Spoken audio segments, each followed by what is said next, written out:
자, 선생님하고는 확통을 할 거고, 일단 출석 한 번만 불러볼게요. 강수연,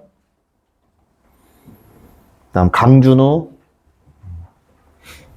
고세빈, 김다빈, 김동훈 없고, 김소라, 김시온, 김예준 없고, 김지호, 노승민, 그 다음에 박찬웅, 손예은, 오서희, 송기원, 그 다음에 오세민, 오연서, 유현별, 이서정, 이승주, 이은재 없고, 이채혁, 전우혁, 전윤서, 정성호, 정진서, 최희원, 한동균, 허민화, 얘는 아직 안 왔나 보네. 홍지은, 홍지희,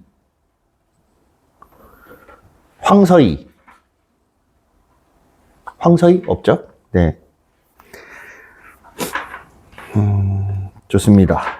올해 들어서 확통으로 몰린 사람들이 꽤 많아요.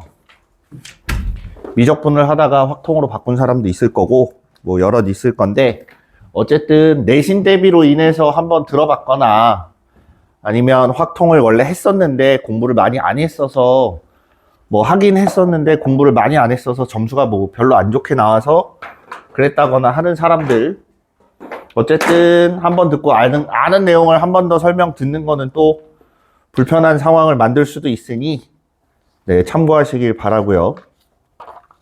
기본적인 걸 설명을 합니다.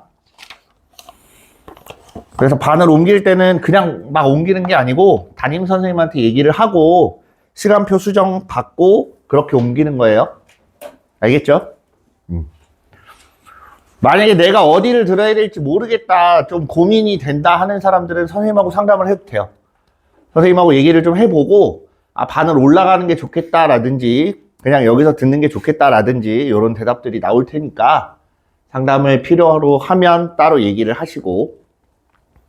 자, 우리는 이제 확률 통계라는 걸 배우는데,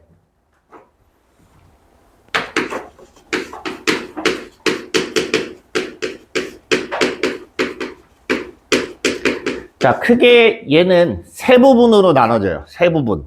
그래서 첫 번째는 경우의 수. 몇 가지, 이런 경우, 이렇게 했을 때 나올 수 있는, 발생할 수 있는 결과물은 몇 가지가 있는지를 세는 거예요. 그래서 세는 방식이나 혹은 어떤 조건에 따라서 계산하는 방식이나 이런 것들이 정해질 텐데, 네, 그런 것들 같이 이제 배워볼 거고, 그 다음에 나오는 게 확률이에요. 단순해요. 확률이라고 하면 전체 가지수분의 조건에 맞는 애들 빼 비율이 얼만큼이냐, 요걸 보는 게 확률입니다. 그러면 당연하게도 이 앞에 경우의 수가 선행이 돼야겠지. 숫자를 세봐야 전체 경우의 수도 셀 수 있고 조건에 맞춰서 나온 가지수가 몇 가지인지도 셀 수 있고 그 비율을 계산할 수 있으니까 이렇게 계산이 된다고 보시면 되고, 그 다음에 나오는 게 뭐냐면 통계예요. 통계. 자, 얘는 확률까지 하고 약간은 궤를 달리합니다. 통계라고 하면 말이 뭔가 되게 어려울 것 같이 느껴지기는 하는데, 이렇게 생각하면 돼요. 그냥 일일이 조사해서 어느 정도인지, 혹은 조사한 내용을 토대로 그럼 전반적으로 얼만큼 되겠다, 이런 것들 따지는 거예요. 단순하게 생각해 보면 우리가 사람들이 가지고 있는 재산을 평균을 내보고 싶어. 근데 이거를 강남 지역에서 조사를 하면 그 평균이 실제 맞겠어요? 딱 봐도 안 맞겠지. 네. 그럼 안 돼. 그럼 저기 어디 오지 진짜 무인도 같은 데에서 들어가서 거기 있는 사람들의 재산을 조사를 해. 그래도 되겠어요? 안 돼요. 그치? 그럼 보편적으로 여러 군데에서 다 뽑아봅니다. 그리고서 평균치를 내요. 그랬을 때, 일반적으로는 요 정도 되겠구나. 라는 그런 추측, 그 다음에 예상. 그래서 작은 자료, 적은 자료를 가지고 전체가 어떻게 생겼는지 추측하는 과정이 여기 담겨 있습니다. 그래서 약간은 궤를 달리해요. 얘는 확률이 어떻다라기보다는 추측했을 때 이럴 것이다가 더 많아요. 그렇기 때문에 우리가 여기서 경우의 수부터 확률까지는 좀 이어지는 느낌을 받지만 통계부터는 조금 단절된 느낌을 받는데, 한 가지 통계는 정해진 식들이 이렇게 있습니다. 처음에 우리가 계산을 할 때 왜 이렇게 계산되는지에 대한 설명은 간단하게 하긴 할 거예요. 그런데 그 계산 과정에서 어떤 숫자, 문제에 나온 숫자가 5가지가 있어. 그럼 어떤 숫자는 어느 시기에 어떤 때에 대입이 돼야 되고, 또 어떤 숫자는 또 어디 대입돼야 되고, 요것만 잘 정해주면 사실 큰 문제 없이 넘어갑니다. 그래서 말이 어려울 뿐이에요. 여러분들이 처음 들어보는 말일 수도 있고, 들어는 봤지만 무슨 말인지는 잘 모르고 그냥 사용하는 말들일 수도 있어요. 그렇지만 걔네들이 어느 정도 익숙해지면 사실 여기서는 크게 문제가 되지 않아요. 난이도를 따지자면 얘가 제일 어렵습니다. 얘가 제일 어렵고 그 다음이 요거고 얘가 제일 쉬워요. 여태까지 우리가 배웠던 거랑 조금 반대지. 앞에서부터 제일 쉬운 거, 그 다음 어려운 거, 제일 어려운 거 이렇게 배웠었는데 얘는 순서가 조금 반대야. 얘가 제일 어렵게 느껴지는 사람들은 자주 안 봐서 그래요. 자주 보는 걸 추천합니다. 그래야 말도 익숙해지고 무슨 말인지 감이 올 거고 이렇게 된다라는 거, 네, 생각해 주시면 좋을 것 같고, 자, 이제 수업을 좀 진행을 할 텐데 먼저 우리는 경우의 수부터 봅니다. 경우의 수.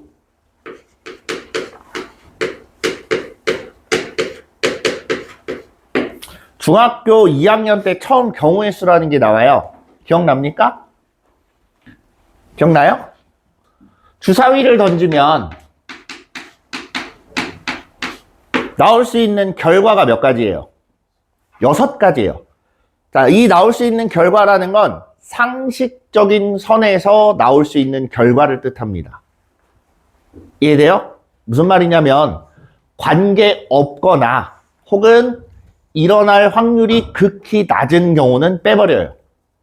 주사위를 던졌는데 깨져. 주사위를 던졌는데 지구가 멸망해요. 이런 경우는 뺀다고. 무슨 말인지 이해돼요? 그럼 주사위를 던졌어. 그럼 우리가 확인하는 건 눈의 개수예요. 그치? 눈의 개수가 1개부터 6개까지 확인을 할 수 있다. 그럼 얘는 6가지야.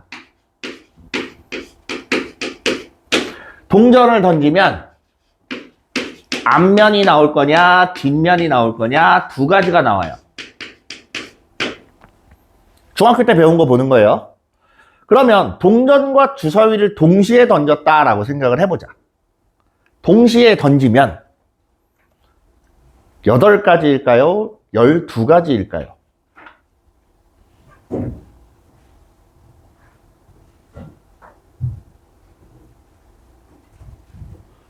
자, 잘 생각하세요. 이게 여기서부터 시작이에요. 우리가 중학교 때 뭘 배우냐면 합의 법칙이라는 것과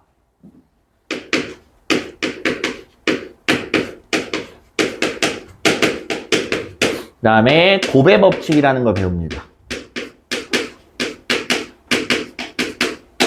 합의 법칙과 곱의 법칙을 배우는데 얘가 6가지고 얘는 2가지야. 내가 동시에 던졌어.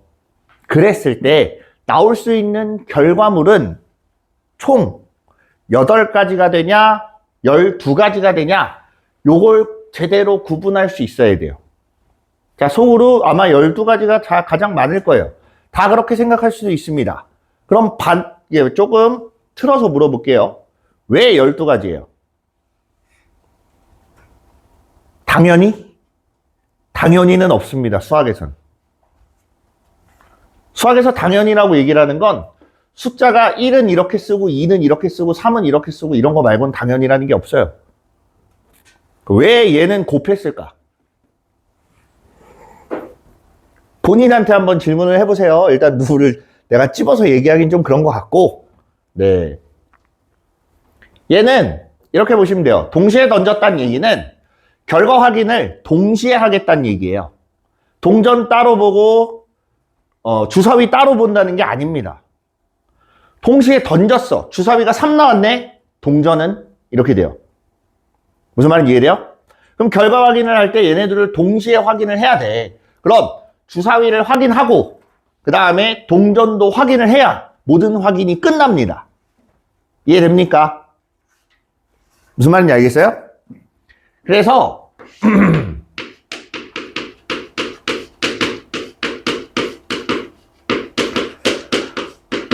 결과가 나오는 과정을 봐야 돼요. 마지막 결과까지 나온 애들은 다 결과가 나왔고 결과가 나왔고 결과가 나왔어. 걔네들끼리는 더합니다.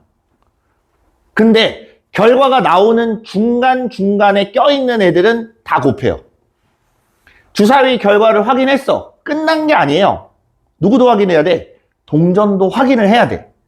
그럼 주사위 확인하고 6가지, 동전 확인하면 2가지, 그럼 끝나. 그래서 걔네들을 곱해서 12가지가 나오는 거예요. 이해됩니까? 이걸 눈으로 확인하려면 동전이 앞면일 때 주사위가 1, 2, 3, 4, 5, 6 그 다음 주사위 뒷면일 때 주사위랜다. 동전이 뒷면일 때 주사위가 1, 2, 3, 4, 5, 6 요렇게 6가지에서 총 12가지를 만들어낼 수 있다. 이렇게 보시면 돼요. 무슨 말인지 알겠어요? 경우의 수 할 때 개념에서 왜 이렇게 해야 되냐, 왜 저렇게 해야 되냐, 가장 많은 논란이 되는 것 중에 하나가 중복이에요. 중복. 숫자를 가지수를 세는데 이런 경우는 얘랑 같은 경우야. 그래서 중복이 되기 때문에 하나로 세줘야 돼. 혹은 누락입니다. 누락. 얘도 세야 되는데 못 셌어. 그럼 숫자가 빠져요. 그럼 결국에는 답이 틀린다는 얘기야. 그런 면에서 경우의 수가 가장 어렵다는 거예요. 내가 세려고 하는데 간단한 방법이 나올 수도 있고 아닐 수도 있어요. 그걸 문제를 읽으면 확인이 가능하냐? 불가능합니다. 이게 그래서 힘들어요. 나는 정말 뒤지게 힘들게 막 하나하나 다 써가지고 찾았어. 근데 해설 딱 펴보니까 2줄로 끝나요. 정말 허망해요. 네, 허무한 경우가 종종 나올 겁니다. 나는 되게 간단하게 생각하고 했는데 해설 보니까 답도 틀리고 엄청 길어. 그것 또한 허망해요. 난 뭔가 한 것처럼 되게 기분이 좋았는데 해설지를 보는 순간 기분이 안 좋아집니다. 그래서 요런 공부를 할 때 그냥 받아들이셔야 돼요. 요렇게도 할 수 있구나. 답이 맞았으면 내가 풀이한 답이 맞는지 비교를 했는데 풀이 방식이 좀 달라. 다른데 답은 맞았어. 근데 내게 맞는지 틀린지를 몰라. 그럴 때는 질문을 하세요. 그건 고민한다고 해서 해결되지가 않아요. 내가 했을 땐 이게 맞는 것 같은데 혹시 모르잖아. 혹시. 그렇기 때문에 그런 데에 대한 의문이 생기면 가서 이제 담당 선생님한테, 나한테 와서 질문을 하십시오. 그럼 그 풀이 방법을 보고 설명을 해줄게요. 맞는지 틀린지, 틀렸으면 어디가 틀렸는지, 어떻게 생각을 해야 되는지. 됐습니까? 그래서 우리가 합의 법칙이라고 하면 결과가 나온 경우들끼리 합하는 거를 우리가 합의 법칙이라고 하고, 결과가 나오는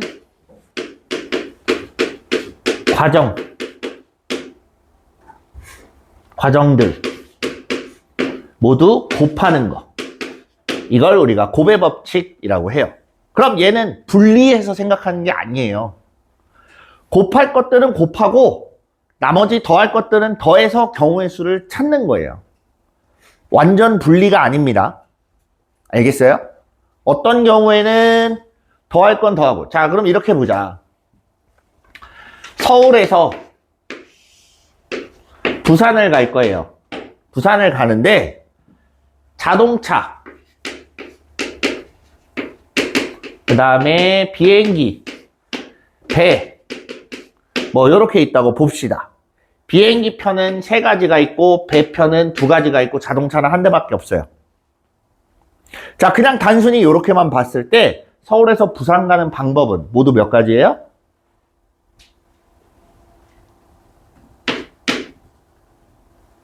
6가지가 되겠지? 왜? 자동차를 타도 부산까지 갈 거고, 비행기를 타도 부산까지 갈 거고, 배를 타도 부산까지 갈 거니까. 이해돼요? 그런데 여기서 한 가지 더 걸어요. 자동차를 타고 가면 중간에 휴게소를 들리는데 서울에서 휴게소까지 가는 길이 3가지가 있고 휴게소에서 부산까지 가는 길이 5가지가 있다라고 하면 전체적으로 봤을 때, 전체로 봤을 때 서울에서 부산 가는 방법은 총 몇 가지가 되는 거예요? 20가지가 되겠지. 일단 자동차로 가는 게 서울에서 휴게소로 가는 3가지가 있어요. 아직 부산에 도착하지 않았어요. 부산에 도착해야 끝난 거야. 그래서 휴게소에서 부산까지 또 5가지 갈래길을 찾아서 갑니다. 그러면 총 15가지가 나오겠지. 그리고 비행기 3가지, 배 2가지 해서 총 20가지가 나오는 거예요. 무슨 말인지 이해돼요? 쟤네 둘은 완전 분리가 아니라 중간중간에 같이 섞여 있기 때문에 어떨 때 숫자들을 곱해줘야 되고 어떨 때 숫자를 더해줘야 되는지 구분을 하면 돼요. 알겠니? 네. 그래서 우리가 합의 법칙, 곱의 법칙 이렇게 나타내고 큰 틀에서 보면 또 이제 나오는 게 뭐냐면 수형도라고 나옵니다. 수형도. 수형도는 수형도의 숫자는 손이라는 뜻이에요. 손. 수형도라고 하면 형은 형체를 뜻합니다. 그럼 손의 형체를 닮은 그림이에요. 그러니까 손 모양으로 나타내서 풀이를 할 수 있는 그런 문제들을 뜻합니다. 무슨 말인지 이해돼요? 뭐냐면 예를 들어 A, B, C라는 3사람이 있어요. 자, 그리고 각자 모자를 쓰고 왔는데 벗었다가 다시 모자를 쓰는데 본인 걸 쓰면 안 돼. 다른 사람 걸 써야 할 때 몇 가지가 나올까 보는 거예요. 그럼 A가 쓸 수 있는 건 B 모자랑 C 모자고 B가 쓸 수 있는 거 B 모자는 썼어. 그럼 얘는 A 또는 C인데 문제는 여기서 A를 써버리면 얘가 본인 걸 써야 돼요. 그러면 얘는 안 돼. 그럼 얘는 C 거를 쓰고 누구 걸 써야 돼? C가 A 거를 써야 돼. A가 C 거를 썼어. 그럼 남은 건 B하고 A밖에 없는데 B가 자기 걸 못 쓰니까 A 걸 쓸 수밖에 없고 C는 B 걸 써야 된다. 그럼 결국은 이렇게 2가지가 나온다는 얘기예요. 이렇게 해서 풀이하는 걸 우리가 수형도라고 합니다. 이해돼요? 그럼 얘네들은 푸는 공식이나 이런 게 없냐? 네, 안타깝지만 없습니다. 그냥 이렇게 일일이 다 찾아야 돼요. 네, 많게는 뭐 한 20가지 정도 나올 수도 있어요. 그 다음에 이제 우리가 또 경우의 수에서 많이 사용하는 것 중에 하나가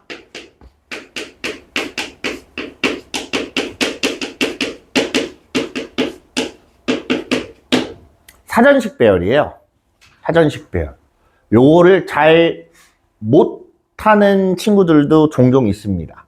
뭐냐면 A, B, C를 사전식으로 배열했을 때 어떻게 배열이 돼야 되냐 하는 거예요. 이게 단순히 문자만 놓고 보려고 하면 굉장히 헷갈립니다. A 다음에 B가 오고 B 다음에 C가 오는 건 다 알고 있어요. 그럼 A, B, C 다음에 오는 애는 사전식 배열을 했을 때 어떻게 나와야 돼?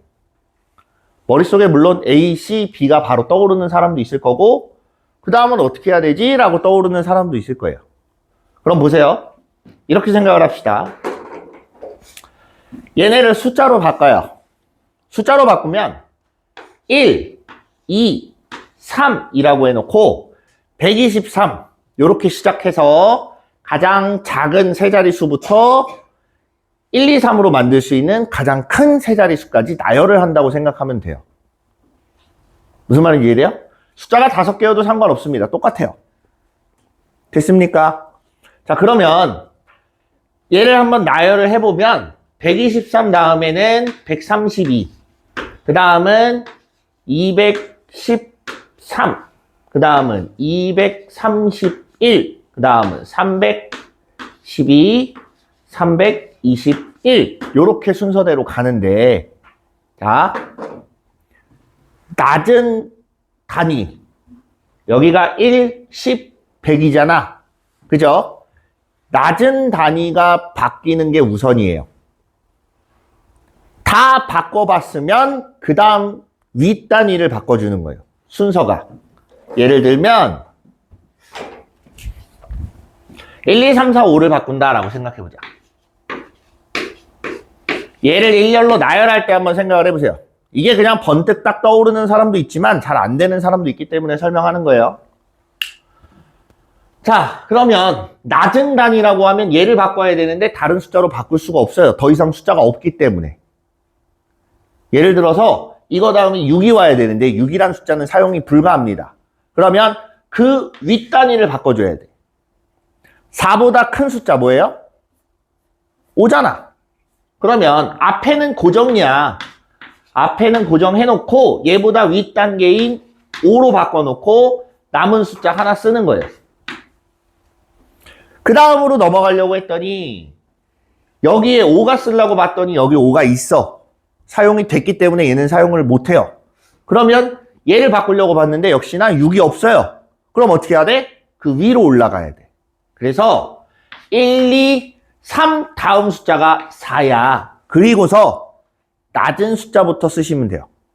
남은 건 낮은 숫자 3, 5, 1, 2, 4 얘도 마찬가지. 여기 안 돼. 얘를 바꾸려고 봤는데 앞에 있으니까 누가 와야 돼? 그 다음 숫자인 5가 와야 돼. 그래서 5, 3 이런 식으로 나열이 된다라고 알고 계시면 됩니다. 됐습니까? 요거 이해돼요? 그래서 사전식 배열은 사실 몇 번 연습을 해봐야 좀 익숙해져요. 아무리 숫자로 이렇게 한다고 해도 이 숫자를, 그러니까 처음에 뭐 얘가 24개, 24개, 24개 이렇게 가는 것도 다 알고 하지만 나중에 가서 한두 개씩 넘어갈 때가 이제 걱정이 돼요. 하다 보면. 한두 개씩 넘어갈 때, 아, 얘가 어떻게 넘어가야 되냐 하는 것들이 잘 이해가 안 될 수도 있기 때문에 연습을 좀 해보세요. 그리고 미리 얘기하는데, 우리 교재를 사용하긴 합니다만, 거의 대부분 프린트를 봐야 된다라고 생각하시면 돼요. 교재를 쓰긴 합니다. 쓰긴 하는데 여기에서 쉬운 것만 쓸 거예요. 그리고 각자 푸냐? 별로 추천하지 않아요. 지금은. 지금 각자 이거를 풀 수 있냐? 자, 일단 여기 있는 4반은 못 푼다는 전제 하에 갈 거기 때문에 선생님 봤을 때는 괜한 고민만 하게 되고 결과가 안 나와요. 그래서 지금은 여기에 있는 것들 중에서 기본적인 문제들만 보려고 하는 거예요. 알겠지? 그래서 선생님이 프린트를 주면 그거를 이제 숙제로 하면서 문제를 푸는 연습을 해보시면 돼요. 뒤쪽에 해설을 같이 넣을 거니까 정 안 되면 해설을 보는데 여러분 해설 볼 때 처음부터 끝까지 다 보는 게 아니고 안 풀려. 그럼 해설을 보고 위에서부터 읽기 시작을 할 거 아니에요? 보다가 어떻게 하는지 대충 알겠다 혹은 얘는 이걸 썼구나 싶으면 덮어놓고 다시 문제를 풀어보세요. 알겠죠? 무조건 처음부터 끝까지 다 읽는 게 아닙니다. 네, 그래서 자, 경우의 수라고 하면 중학교 때 배웠던 합의 법칙, 곱의 법칙, 그 다음에 수영도 사전식 배열, 얘네만 있냐? 아니에요. 여러 가지 있습니다. 여러 가지 더 있지만 가장 흔하게 나오는 거, 그 다음 개념적으로 설명할 수 있는 게 요 정도인 것 뿐이에요. 경우의 수에서 가장 중요한 건 뭐냐? 선생님이 봤을 땐 경우의 수에서는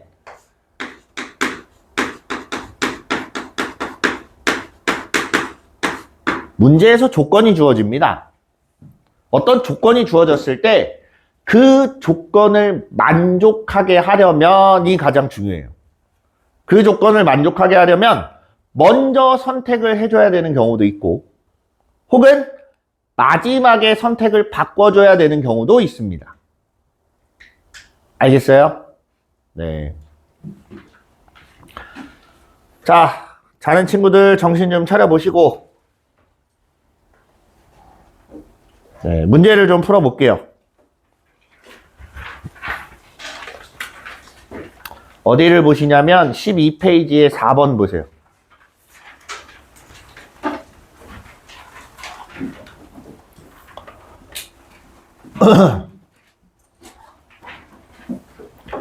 자, 4명의 학생이 모자를 벗어 섞은 후 다시 임의로 하나씩 집을 때 모두 자기 모자가 아닌 다른 학생의 모자를 집는 경우. 아까 선생님이 3개짜리로 했던 수형도예요. 선생님 3개짜리로 했었지? 얘는 몇 명이야? 4명이야. 한번 해보자. A, B, C, D 4사람이 있습니다.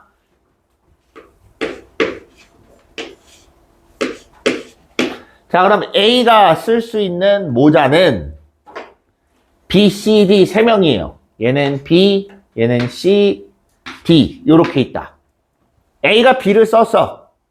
B를 썼으면 남는 모자는 A, C, D야. 맞아요? 그럼 B가 쓸 수 있는 건 A, C, D 이렇게 되는 거예요. 이해됐습니까? 그래 놓고 이제 또 봐요. 그 다음에 B가 A를 썼다. 그럼 C는 남는 건 CD가 남았는데 얘가 쓸 수 있는 건 그럼 D밖에 없고 그 다음에 얘가 C를 써야 돼요. 왜? 얘가 C를 쓸 수는 없으니까. 됐죠? 그 다음에 여기서 C를 썼다. 남는 게 A, D예요. 얘가 A를 쓰는 순간 얘가 D를 써야 되기 때문에 안 돼. 그래서 얘가 D를 쓰고 얘가 A를 씁니다. 여기 B, D 이렇게 나왔으니까 여기서는 남는 게 A, C야. 그럼 당연히 얘가 A를 써야 되고 얘는 C를 쓴다. 자, 정신 차리고 정신 차리시고 자, 이렇게 하나를 구했어요. 그 밑에 것도 궁금하면 구해보셔도 됩니다. 다만 양상이 조금 다를 뿐이지 결국에는 요렇게 3가지 이런 식으로 3가지씩 나올 거예요. D를 잡았다고 생각을 해보세요. A가 D를 썼어요. B가 쓸 수 있는 건 남아있는 게 A, B, C이기 때문에 B가 쓸 수 있는 건 2가지밖에 없어요. A하고 C. 이해돼요? A를 썼다. 그럼 A, D는 썼어. 남은 건 B, C야. 그럼 얘가 C를 쓸 수는 없으니까 B가 되고 여기는 C가 된다. 그 다음 여기 C를 썼다고 보자. BD를 그러니까 DC를 썼어요. CD를 썼으니까 남는 건 누구야? A, B야. 그럼 C가 쓸 수 있는 건 2가지가 돼요. 그리고 이때 얘가 B를 쓰고 얘가 A를 썼다. 양상은 이렇게 생기냐 이렇게 생기냐 약간 생김새가 다를 뿐이지 결과적으로는 가지수가 똑같이 나오게 돼요.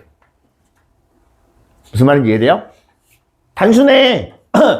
어느 거든 간에 어차피 지 모자 안 쓴 것 뿐이에요.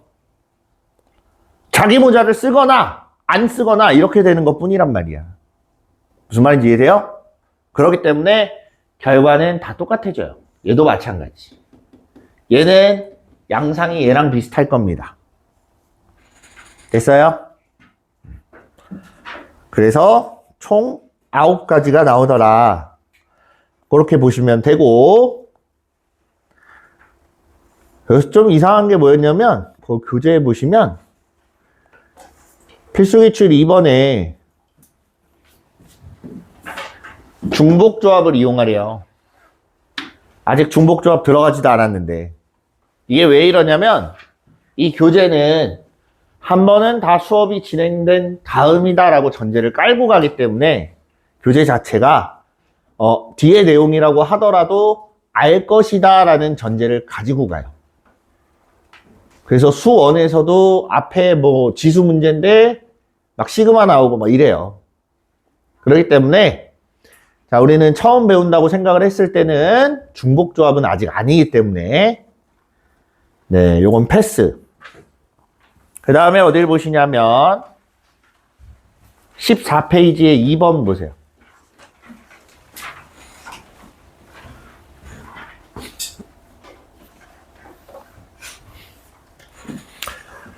저기 뒤에 맨 뒤에 우리 서 있는 친구들 춥지 않으면 창문 좀 열까?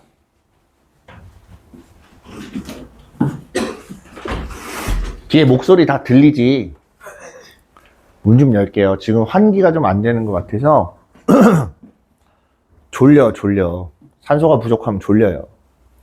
졸릴 땐 물을 좀 많이 마시고 네, 숨을 크게, 심호흡을 크게 하십시오. 자, 2번 목소리 조금만 낮출게요. X에서 Y로의 함수 중에 F1 더하기 F2가 4의 배수가 되도록 하는 함수 F의 개수는 했어요. 여기 조건이 들어갔습니다. 그냥 함수의 개수를 물어본 게 아니에요. 어떤 조건이야? F1 더하기 F2가 뭐가 돼야 돼? 4의 배수가 돼야 돼. 그럼 만들었을 때 4의 배수가 될 수 있는 숫자를 한번 보자. 4의 배수라고 하면 4, 8, 12, 16, 20 요런 애들이야. 맞지? 그 중에서 4는 만들 수 있어요. 숫자 2개 조합하면 4가 만들어져. 8도 만들 수 있어요. 예를 들면 6하고 2 요런 거. 5하고 3 그치? 12 만들 수 없다고 판단할 수도 있어요.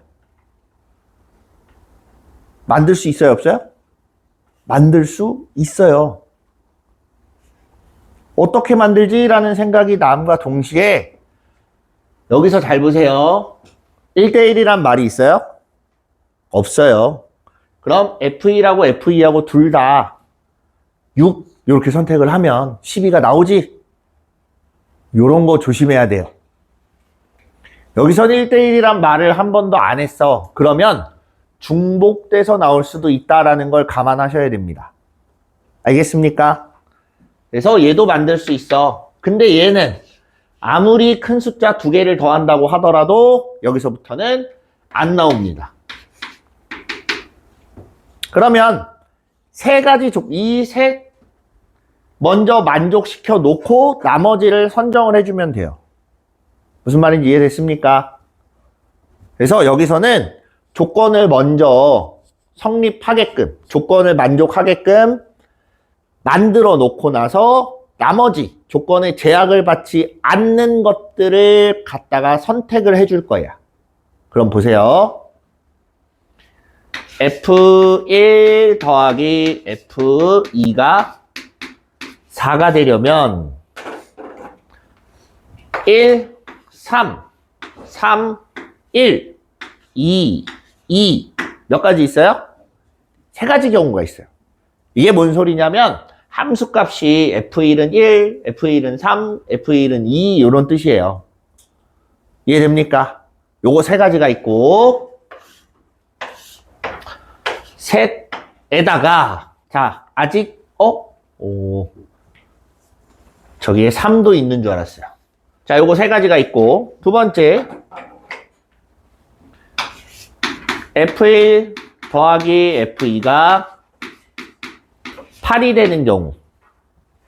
8이 된대. 자, 그러면 얘가 2, 6, 3, 5, 6, 2, 5, 3, 4, 4. 몇 가지 나와? 네. 5가지. 됐어요? 그 다음에 얘가 12가 되는 거. F1 더하기 F2가 12가 되려면 여기 6, 여기 6. 또 있어요? 없어요.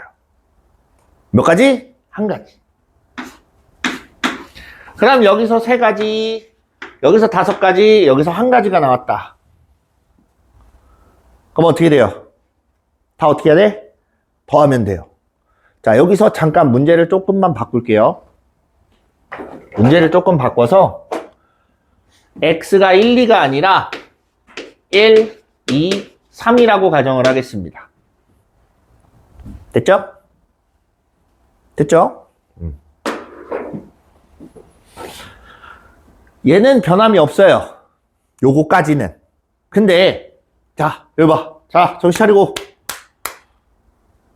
여기에다가 이렇게만 해주면 함수가 하나 결정이 된 거예요? 아니지. 누가 또 뭘 또 찾아야 돼? 그렇지. F3을 찾아야 돼. 얘는 제약이 있어요? 없어요? 제약이 없어요. 그럼 선택 가능한 가지수는 6가지가 나온다는 얘기예요. 그래서 F3은 6가지. 마찬가지 여기서도 6가지. 여기서도 몇 가지? 6가지. 그럼 이런 식으로 조건을 만족하는 애는 얘 정했고 얘까지 정해져야 끝나는 거잖아. 그럼 3하고 6이 그 과정 안에 있는 거지. 그래서 둘이 곱해서 얼마야? 18가지가 나오고 얘는 30가지가 나올 거고 얘는 6가지가 나올 겁니다. 무슨 말인지 이해돼요? 그래서 끝났으니까 얘네들은 더해줘야 답이 나온다. 이해됐습니까? 어떤 차이가 있는지 알겠어요? 네, 그래서 얘는 합의 법칙에 관련된 내용이었습니다. 그 다음에 넘어가서 15페이지에 4번 보세요.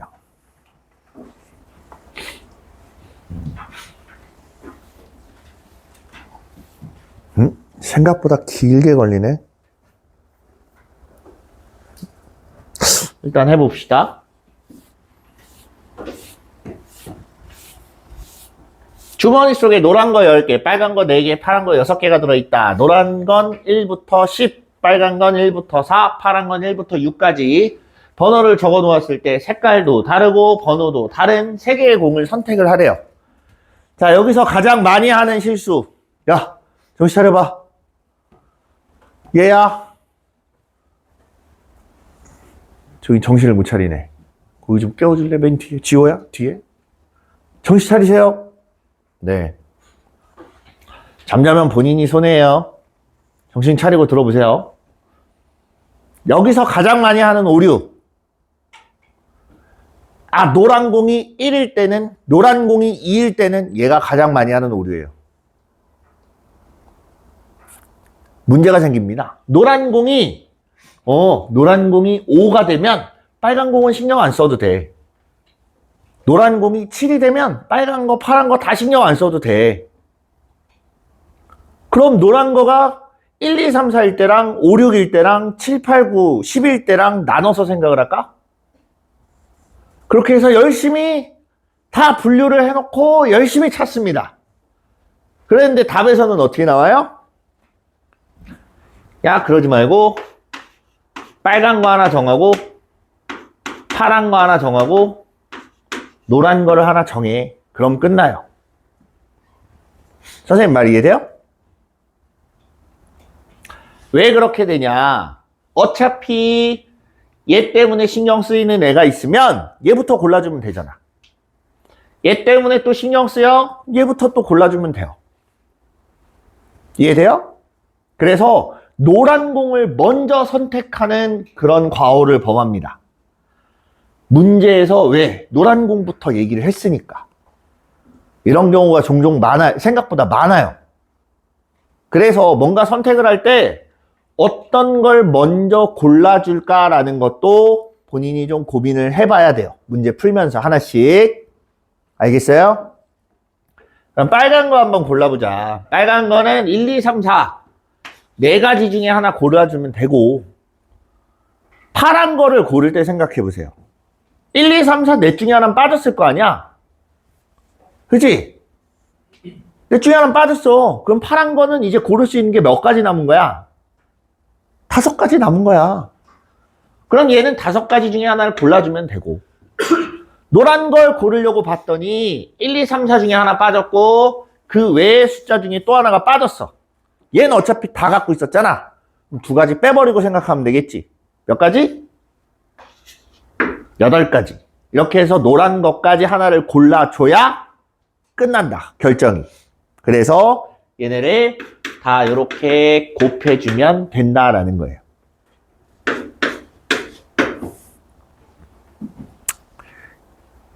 이해돼요?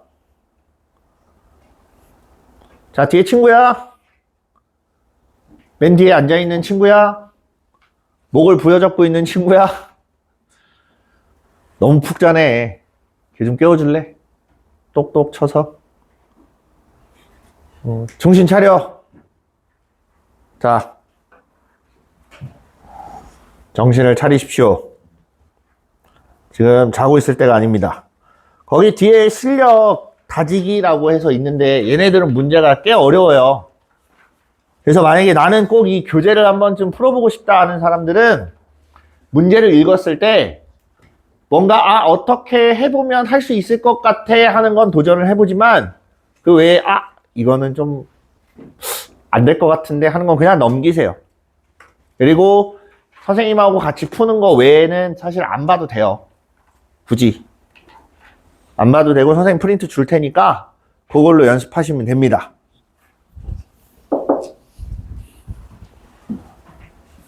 자, 이제 그 다음 개념으로 넘어가서 중학교 때 했던 건 했고 고등학교 1학년 때 배웠던 순열을 볼 겁니다. 순열.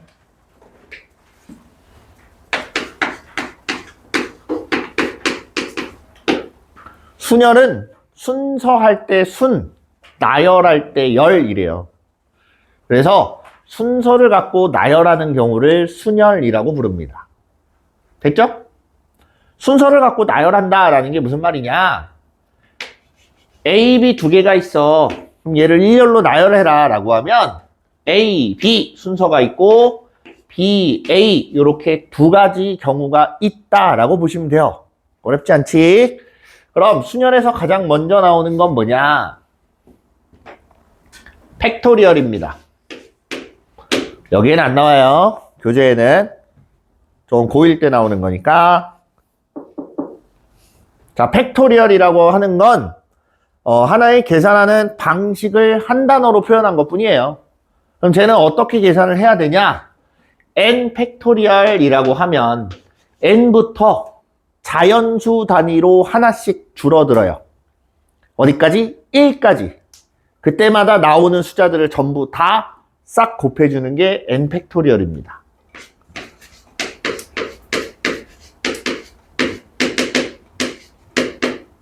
요렇게.